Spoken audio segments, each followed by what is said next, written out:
sa inyo. Sabi sa Matthew 26 verse 41, magpuyat kayo at manalangin upang hindi kayo madaig ng tukso. Ang espiritu'y handang sumunod, ngunit mahina ang laman. Gaya ng sinabi ko kanina, you have to be intentional. If you want to grow in the Lord, you should make time. Hindi yung humahanap ka lang ng libreng oras mo. Gaya ng sinabi dito, mahina ang laman. Pero gusto ng espiritu mo na manalangin. Gusto ng espiritu mo na sumunod sa Panginoon. Pero pag nandyan na yung pagod, nandyan na yung stress, nandyan na yung mga isipin, ay mas pinipili ng laman na unahin ng ibang mga bagay. Lalo na kapag pagod ka na, galing ng trabaho. Sabi dito, magpuyat kayo't manalangin. Ibig sabihin, be intentional. Sadyain mo. Huwag mo hayaang bumagsak ka spiritually dahil masyado tayong nakafocus sa mga makamundong bagay. Sigurado ako na experience mo na magpuyat para sa ibang mga bagay. At nung ginawa mo yon, ay meron kang desisyon na ginawa. Ibig sabihin, hindi ka nagkataon na napuyat lang. Talagang nagpuyat ka para dun sa bagay na yon. At intensyon mo yon, sinadya mo yon. Parang ganun lang din ang sinasabi nito.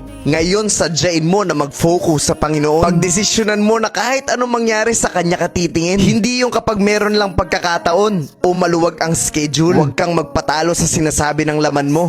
Instead, focus on God. At sa umpisa ng taon, kinakailangan mong marinig to. Dahil kahit anong New Year's resolution mo, without God, lahat yun baliwala. Sana po ay malinaw at naiintindihan niyo po talaga ang mensahe ng video na to.